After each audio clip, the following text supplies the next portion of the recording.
saya sering bilang gini, sibuk itu belum tentu menghasilkan sesuatu yang bagus. Nah itu bisa dibayangkan bahwa produktivitas itu sangat powerful. Kuncinya tadi kan, mindset, QCD, akses pasar.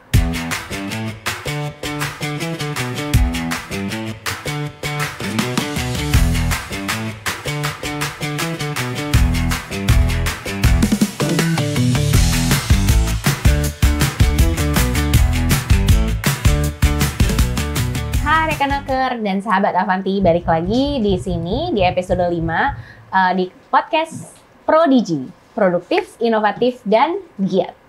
Dan seperti biasanya di podcast kita kali ini, kita pasti lagi-lagi kedatangan tokoh yang sangat inspiratif yang selalu menembus batas-batas produktivitas di bidangnya. Nah, kali ini saya Cynthia Krisanti beserta saya Safitri Siswono menjadi host di episode kelima. Nah, kali ini kita kedatangan siapa sih, Kak? Di kesempatan kali ini? Narsum kita hari ini adalah Pak Rahmat Samulo. Beliau ini adalah CEO dari Yayasan Astra. Tapi beliau ini sebenarnya karirnya panjang sekali di bidang otomotif. Saya juga baru tahu ternyata sejak fresh grade dari Teknik Industri ITB, beliau ini berkarya di Astra. Astra terus, pernah di Toyota Astra, pernah di Isuzu, ya pernah di Auto 2000. Nah, setelah itu selama perjalanannya itu di Astra terus. Nah, sekarang beliau ini adalah CEO dari Yayasan Astra dan juga Wakil Ketua Umum Kadin. Bidang peningkatan kapasitas dan pemodalan ekspor. Betul. Selamat datang. Terima kasih. Udah diundang nih. Ya, justru kita senang sekali ya, Kak ya. Karena kali ini kita bakal belajar banyak banget dari perjalanan karirnya Pak Sam nih. Mulai dari pada zamannya di Astra hingga saat ini di Yayasan dan juga Kadin ya, gitu. Nah, kita pengen tanya dulu nih Pak Sam. Ini kan karirnya udah panjang nih ya, panjang ini kan biasanya di otomotif, kemudian mungkin wisdomnya selama ini bisa dipakai untuk di Yayasan, untuk lebih mengembangkan bangsa lah gitu. Nah, ini gimana sih caranya? Punya karir yang panjang itu gimana kita selalu tetap semangat, gimana kita bisa terus keep up gitu ya. Apa aja yang biasa dilakukan oleh Pak Sam? Oke. Jadi pertama terima kasih nih teman-teman gitu ya. Saya diundang dan bisa ya kalau mudah-mudahan sharingnya ini bisa bermanfaat lah gitu ya. Jadi selama saya 34 tahun di Astra. Tapi udah pindah-pindah berbagai perusahaan gitu ya. Nah, intinya kenapa saya tetap bisa eksis gitu ya di grup Astra, bahwa kalau saya masuk di satu tempat, saya ingin membuat tempat yang baru ini lebih baik lagi gitu ya. Intinya cuma itu. Jadi saya selalu, kan sering pindah-pindah gitu ya. Nah, saya analisa dulu tempat baru saya ini kekurangannya apa, ya, yang bisa diperbaiki apa, caranya gimana? Saya tanya tuh orang yang di dalam dan pihak yang berhubungan dengan organisasi ini. Udah saya punya modal, dari situ saya olah. Oh ini yang paling penting kita perbaiki. Udah rangkul timnya, perbaiki biasanya 1-2 tahun ada hasil ya yang dirasakan. Intinya sih itu. Kalau karir sih saya nggak pernah berharap, oh saya ingin jadi direktur, ingin nggak pernah ikutin aliran air aja, gitu. Kira-kira itu sih modal utama.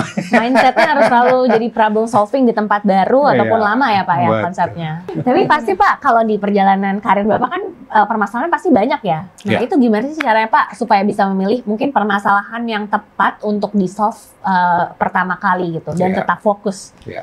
Jadi waktu kita masuk ke organisasi yang baru, kita dengerin orang yang ada di dalam, kemudian kita cari stakeholder-nya siapa aja dari organisasi ini. Kita datengin satu-satu, saya datengin satu-satu. Saya dengar selama ini yang udah bagus apa terhadap organisasi ini, yang perlu diperbaiki apa, gitu. Harapan mereka apa. Jadi stakeholder ini akan ngomong gitu ya. Oh kekuatannya di sini, oh yang ini masih lemah, kita berharap gini. Udah, saya keliling lagi tuh.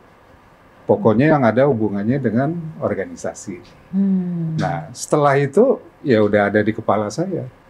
Kira-kira apa yang jadi prioritas utama yang perlu diperbaiki. We make it better. We make it better. Betul. Salam Avanti. Salam Pak Fanti. Nah, sebenarnya produktivitas sendiri itu kenapa itu penting? Apa sih kalau terutama di Astra ya, gimana mengukur? Ini kan Astra ini kan Jepang banget lah gitu ya. Betul. Ini apa namanya istilah-istilah Kanban, Kaizen segala macam kan ada di situ. Gimana sih di Astra itu mengukur produktivitas sih? Ya. Sebenarnya produktivitas itu yang paling gampang diukur kan kalau di pabrik kan gitu. Iya betul. Ya. Nah, saya memang pernah di lingkungan pabrik gitu ya. Itu menginspirasi juga bagaimana orang-orang kita yang bukan di pabrik ini bisa produktivitasnya lebih tinggi gitu ya. Nah, tentunya cara kerja sebenarnya. Kuncinya cara kerja ya. Cara kerja, saya sering bilang gini, sibuk itu belum tentu menghasilkan sesuatu yang bagus gitu ya. Kadang-kadang cuma sibuk sana sini hasilnya outputnya belum ya Pak? Tapi cara kerja yang benar itu akan menghasilkan produktivitas tinggi dimanapun, baik di pabrik maupun saya kan banyak di after sales, di sales, marketing gitu ya. Nah, jadi semuanya berlaku umum menurut saya. Jadi cara kerja adalah kunci utamanya untuk meningkatkan produktivitas gitu. Cara kerja ya, proses kerja itu. Dan itu harus direview secara rutin gitu ya. Contoh waktu itu, ini pengalaman real ya. Waktu saya di bagian sales, saya pernah menganalisa seorang salesman itu ngabisin waktu untuk sehari-hari dia ngapain aja sih gitu ya. Setelah kita analisa ya kayak diajarin sama TI kan diukur gitu ya. Ternyata di dalam seminggu katakanlah 1 minggu itu 40 jam misal gitu ya. Itu ternyata 60% dia sibuk dengan kerjaan administratif. Nyari barang, approval SPK, approval DO, ngurusin leasing segala macam gitu. Semuanya ada administratif. Padahal salesman itu tugasnya nyari prospek. Ada yang salah saya bilang. Berarti ada yang salah nih, makanya produktivitasnya cuman sekian. Gitu. Setelah itu kita analisa proses kerja administratif yang makan waktu tadi 60%. Akhirnya bisa kita potong dengan merubah proses kerja. Akhirnya ya nggak bisa dinolin sih, tapi susut jadi 30%. Nah dengan 30% ini berarti nambah dong 30% waktunya untuk nyari prospek. Logikanya productivity-nya akan naik 30%. Gampangnya gitu. Nah ini mungkin contoh yang real yang bukan diproduksi gitu ya. Jadi saya bilang produktivitas ini tidak hanya berlaku di produksi, walaupun di produksi jauh lebih gampang diukur karena waktunya kan terikot semua kan. Waktu, gitu ya. Jumlah semua terikot ya. Gitu. Jadi basically semuanya dilihat dulu dari outputnya, bagaimana, apakah sudah cukup baik atau belum. Jika belum mungkin dilihat ke belakang ya Pak ya, produktivitas prosesnya seperti apa. Prosesnya gitu. udah efektif atau belum, apa yang bisa disederhanakan, apa yang bisa dibantu sama alat-alat yang lain. Apalagi sekarang kan digital udah ini ya. Jadi contoh administratif itu kan bisa diturunin lebih kecil sehingga dia fokus cari prospek. Oke. Itu contoh di sales ya. Ini itu di sales ya. Ini enak banget di sales. Jadi Pak Sam nih orang TI banget nih. Iya. Jadi, semuanya produktivitas. Betul. Ini produktivitas nih katanya bisa ditingkatkan melalui 3 cara. Proses, produknya sendiri, dan people. Ini tadi Pak Sam udah jelaskan mengenai proses ya. Nah tapi di proses ini kan yang menjalankan kan people ya Pak ya. Bagaimana kita memotivasi people nih yang tadinya biasa kan, tadinya kerja udah enak begini, terus memotivasi mereka untuk merubah tuh bagaimana Pak? Nah, jadi waktu itu di seluruh bengkel terutama di kota besar, di bengkel merek ini, itu pagi-pagi mobil masuk pada ngantri. Jadi waktu mau masuk bengkel, orang mau kerja, nganterin mobil dia untuk diservis, nanti sore diambil gitu ya. Jadi pagi-pagi datangnya bareng semua. Nah sehingga itu sampai jalanan macet, jalan di depan gitu ya. Nah kemudian akhirnya ya kita lakukan seperti yang di teknik industri. Kita urut tuh, ini ngapain aja sih mobil mulai dari datang sampai diambil oleh pemiliknya sore gitu. Ternyata mobil-mobil ini, karena di bengkel itu istilahnya stall ya, tempat perbaikan itu cuman sekitar 15 sampai 20 stall. Jadi sebenarnya sebagian besar mobil itu parkir ya, gitu. Cuma nunggu gitu lah. Yang dikerjain itu cuma 20. Kemudian kita analisa, kita videoin dari pagi sampai sore segala macam. Ketahuan tuh bottleneck-nya di mana, segala macamnya. Jadi ternyata bottleneck-nya itu pagi hari kan service advisor yang terima itu jumlahnya kan paling 8 orang kan. Yang lain nunggu, yang datang 50 kok. Ngantri kan. Kemudian setelah masuk kapasitas bengkel kita cuma 15 sampai 20. Yang dikerjain segitu, yang lain yang 30 ngantri lagi kan. Kemudian pada saat di merek ini, sebelum kita serahkan, biasanya kita cuci mobilnya. Tempat nyucinya juga terbatas. Jadi ngantri lagi gitu ya. Nah, kemudian yang ngantri terakhir, waktu nunggu diambil sama pemiliknya, itu lebih lama lagi karena pemiliknya biasanya ngambil setelah pulang kerja. Terus lama-lama ya Pak pulangnya ya. Nah akhirnya mobil itu kita lihat, ini bengkel ini bukan tempat repair mobil sebenarnya, tapi tempat parkir mobil. Banyakan parkirnya daripada repair ya. Jadi sebenarnya yang produktif mobil itu datang ke bengkel nggak sampai 2 jam. Kita hitung. Ternyata di bengkel dia lebih dari 8 jam. Artinya 6 jam. Itu mobil nganggur. Parkir itu tadi Pak. Parkir. Akhirnya ya kita lakukan perbaikan, bottleneck kita tingkatkan kapasitasnya supaya nggak menghambat gitu ya. Kemudian yang datang pagi-pagi ini kita edukasi. Ya, kita edukasi dengan sistem booking. Jadi ada yang datang pagi, ada yang datang jam 9, ada yang jam 10, ada yang jam 1. Tapi kita janjikan sebelum 2 jam selesai mobilnya. Sehingga dia nggak perlu bolak-balik. Kemudian tempat tunggunya kita perbaiki, kita bagusin. Waktu itu ya kita lengkapi wifi segala macam. Oh seneng deh 2 jam dia nunggu situ. Sambil kerja ya Pak ya? Iya sambil kerja. Kemudian 2 jam selesai, dia bisa ambil mobil. Jadi dia nggak bolak-balik ke bengkel juga. Customer happy, ya, karena nggak lama mobilnya.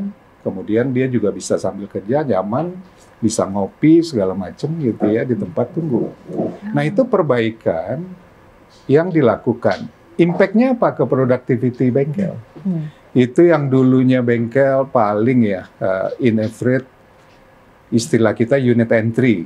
Ya, mobil yang masuk bengkel per hari itu sekitar 50, itu bisa naik menjadi 80. Nah ini jadi naiknya besar sekali ya? Tanpa investasi. Tanpa investasi yang besar. Nah itu bisa dibayangkan bahwa produktivitas itu sangat powerful. Kira-kira keren banget ini ya, langsung kebayang ya. Karena kan kalau kita bilang produktivitas di lantai produksi di pabrik gitu, mungkin ada beberapa yang nggak relate gitu. Tapi relevan sekali gitu. Sangat relevan pada banyak bisnis ya. Betul. Nah mungkin kalau kita translate Pak, kalau tadi kan kasusnya misalnya di bengkel ya, ataupun di dunia pekerjaan. Nah ini kan sekarang di Yayasan Astra Bapak banyak bekerja, dan di Kadin juga ya, banyak bekerja dengan UMKM. Nah itu gimana tuh Pak mentranslate konteks produktivitas itu? Apakah relevan buat UMKM ataukah UMKM nanti dulu deh, tunggu udah besar ya? Atau gimana tuh Pak? Enggak, kita harus lihat productivity ini secara lebih luas sih. Kalau kita terpaku dengan produktivitas yang sempit, ya akhirnya hanya seperti tadi di pabrik aja gitu ya. Atau di bidang-bidang yang terukur gitu ya. Nah kalau di UMKM, kita ingin supaya produknya ini bisa masuk ke rantai pasok industri besar. Jadi kuncinya itu. Ya. Jadi karena UMKM ini pasti tingkat kesulitan mereka dua sih. Yang pertama, bagaimana meningkatkan QCD-nya, quality cost delivery-nya. Kedua, akses pasar. Karena di perusahaan kecil ketemu industri besar ya dilepehin lah, nggak didengar gitu. Nah, jadi kita membina ya, tugasnya meningkatkan QCD dan mempertemukan dia dengan industri besar sebagai rantai pasoknya. Dan itu yang tingkat kesulitan tinggi bagi UMKM.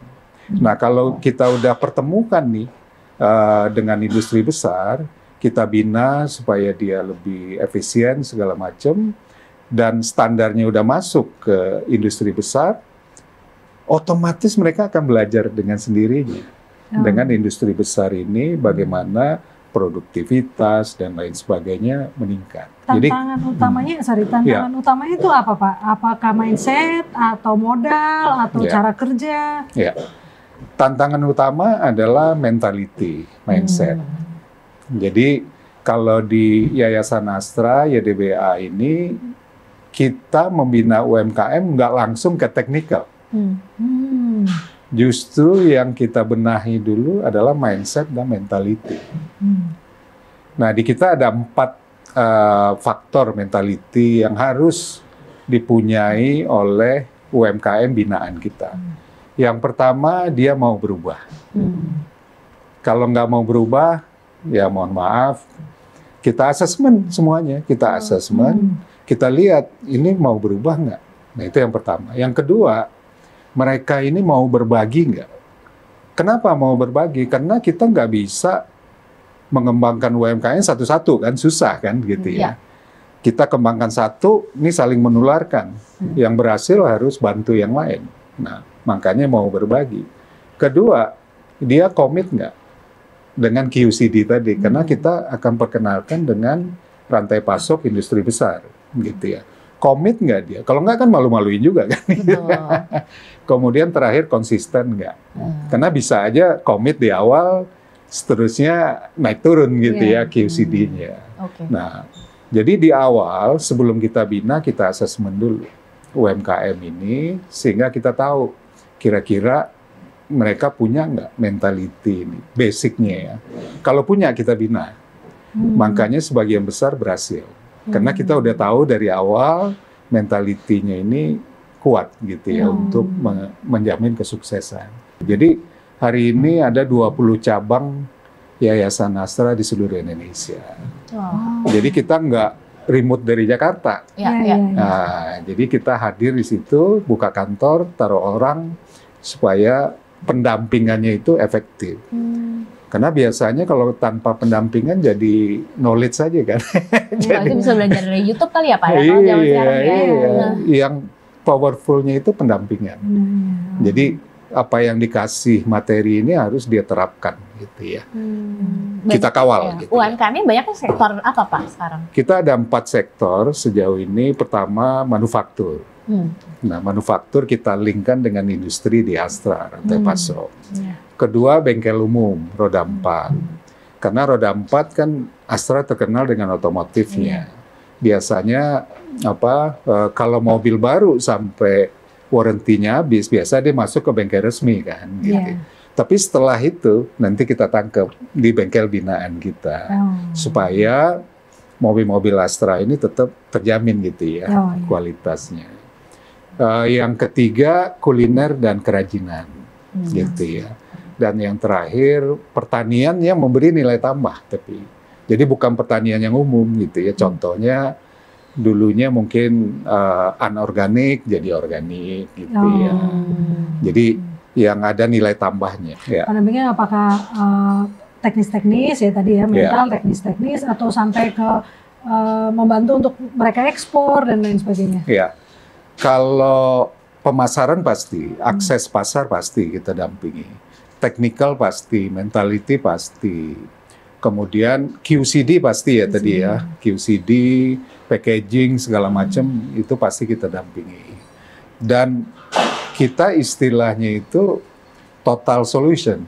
Jadi nggak hanya bidang-bidang tertentu. Kadang-kadang ya kalau ada tuh contoh UMKM kuliner kita, karena kita udah perkenalkan dengan industri besar, dia kan harus supply rutin ya, tiap hari, tiap minggu. Tapi ya namanya rumahan gitu, anaknya sakit, ada problem, supply-nya terganggu. Nah sehingga kita bantuin supaya anaknya kita urus, gitu ya. Kita urus supaya dia bisa berproduksi. Gitu. Kalau enggak, Pak ya, sampai iya, kalau enggak kan terganggu. Betul. Perusahaan besar nggak bisa loh. Berarti betul-betul total solution. Betul. Ya. Tadi kita udah ngomongin tentang total solution ya Pak ya. Yeah. Saking totalnya sebenarnya kalau aku sih penasaran banget nih kalau dari contoh sukses nih UMKM yang sudah dibantu secara total tersebut seperti apa sih, mungkin produknya sebelumnya seperti apa, kemudian suksesnya tuh setelah produktivitasnya meningkat dari sisi QCD itu seperti apa sih Pak akhirnya? Kita kan kalau di Astra itu terkenalnya kan banyak industri-industri kita, terutama otomotif dan alat berat lah gitu ya. Nah jadi kita punya kekuatan untuk membina industri kecil ini jadi industri besar dan diharapkan jadi pemasok kepada industri besarnya Astra ini. Nah itu menurut saya yang jadi kunci untuk manufaktur ya. Nah, rata-rata biasanya yang manufaktur binaan kita ini biasanya benar-benar industri rumahan kayak bengkel. Biasanya di garasi aja dia. Yang kerja itu juga, paling dibantu 1-2 orang gitu ya. Nah sehingga waktu itu kita bina ya sebanyak ya cukup banyak lah awal-awalnya. Kemudian kita kenalkan dengan industri besar kasih sharing, untuk produksi harusnya begini, QCD-nya harus standarnya begini. Padahal kan industri kecil ini kan masih di sini kan QCD-nya. Nah, jadi kita ya industri besar bersama Yayasan Astra ini coba meningkatkan QCD-nya dulu dengan contoh-contoh spare part yang dikasih oleh industri besar. Nah, biasanya dengan pendampingan kita dari Yayasan Astra dan industri besar ini kira-kira 3-6 bulan nih bisa naik kemampuan mereka secara QCD gitu ya. Nah, setelah naik baru dia dipertimbangkan sebagai pemasok bagi industri ini, gitu. Nah, hari ini ya kalau saya record ada sekitar 88 yang dulunya benar-benar UMKM yang garasi itu udah menjadi industri menengah dan besar, yang sudah menjadi pemasok komponen kepada grup Astra. Nah, dari 88 ini bahkan ada 2 yang sudah menjual sahamnya di Bursa Efek ya kan. Oh, itu. Itu dulu yang kita bina dari kecil. Wow, keren sekali. Ya, gitu. Jadi memang secara hasil kuncinya tadi kan mindset, QCD, akses pasar. Kalau ketiganya itu berhasil, menurut saya ya udah tinggal lihat hasilnya aja gitu. Gitu ya. Ini terbukti dari angka ya. Dari angka terbukti gitu ya. Kira-kira ini manufaktur saya kasih contoh ya. Tapi gitu. inspiratif sekali. Berarti UMKM juga sebenarnya tidak boleh putus asa dan berhenti bermimpi ya Pak. Buktinya udah bisa ada yang masuk ke publik ya. Betul. Pasar publik gitu. Intinya tuh kunci kesuksesannya adalah mindset, QCD, akses pasar. Untuk mindset yang penting itu punya mindset mau berubah, mau berbagi. Terus konsisten. Itu harus dimiliki ya oleh UMKM dan mungkin kita semua ya. Kita semua masuk. Kita nih gimana nih? Ada global Kak. Ya. Terus mungkin aku penasaran juga sih Pak.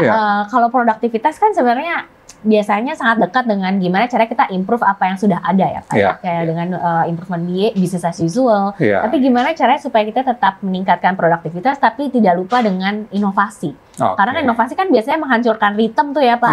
Cara-cara baru. Iya. Saya karena lama bersama dengan Jepang ya partnernya. Karena memang kita selalu Kaizen, continuous improvement gitu. Di satu sisi ada inovasi. Yang perubahan cukup drastis gitu ya. Nah, kalau saya lihat dua-duanya harus jalan sih. Ya. Kenapa? Karena kalau contoh ya orang Indonesia, saya nggak mengkritisi ya. Orang Indonesia itu kalau mikirin yang bagus-bagus tuh, wah jago banget, cerdas gitu ya. Tetapi pada saat dia buat itu, dia tidak bisa memaintain gitu ya. Jadi istilahnya tuh, misalnya dia memperbaiki sesuatu, langsung kena inovasinya canggih, langsung. Tapi karena nggak di-maintain, nanti ngedrop tuh. Kemudian dia dapat lagi inovasi, begini. Akhirnya kalau kita tarik garis ya di situ aja. Jadi konsisten is a key. Nah, beda dengan saudara kita dari Jepang. Dia improvementnya dikit-dikit, tapi dia jagain bener. Jagain, udah naik sedikit, naikin lagi. Nggak pernah ngedrop gitu ya. Nah, itu yang membuat kalau kita tarik garis, dia naik terus gitu ya. Nah, inovasi apalagi zaman sekarang ya, itu kan banyak terobosan-terobosan gitu. Itu juga sangat penting gitu ya. Nah, itu dibutuhkan visi pemikiran yang jauh gitu ya. Saya contohkanlah di Yayasan Astra YDBA ini, beberapa tahun belakangan ini kita memang fokus membina UMKM sebanyak 2.000 UMKM lah per tahun gitu ya. 4 sektor tadi. Tetapi karena YDBA Yayasan Astra ini udah sangat berpengalaman dan secara proses pembinaannya saya bisa katakan sangat jempolan gitu ya.